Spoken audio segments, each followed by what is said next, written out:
மெய் அப்படின்னா என்ன பொருள் இருக்குது? உண்மைன்னு ஒரு பொருள் இருக்குது. சரி, வேற என்ன பொருள் இருக்குது? மெய் அப்படிங்கிறதுக்கு உடம்பு அப்படின்னு ஒரு பொருள் இருக்குது. அதாவது இந்த மெய் எழுத்துக்களை ஒலிக்க வேண்டும் அப்படின்னா உடலினுடைய இயக்கத்தினுடைய பங்கு ரொம்ப ரொம்ப முக்கியமானதாக இருக்குது. அதனால தான் இது மெய் எழுத்துகள் என்று அழைக்கப்படுகிறது. எத்தனை மெய் எழுத்துகள் இருக்குது? 18. என்னென்ன எழுத்துகள் இருக்குது சொல்லுங்க பார்க்கலாம்.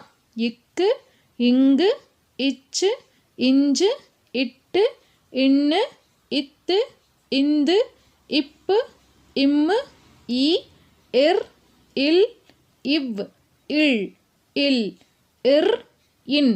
இந்த 18 எழுத்துகளும் மெய்யெழுத்துகள். இந்த மெய்யெழுத்துக்களை எத்தனை வகையாக பிரிச்சிருக்காங்க? 3 வகையாக பிரிச்சிருக்காங்க. என்னென்ன வகை தெரியுமா? சொல்லுங்க பார்க்கலாம்.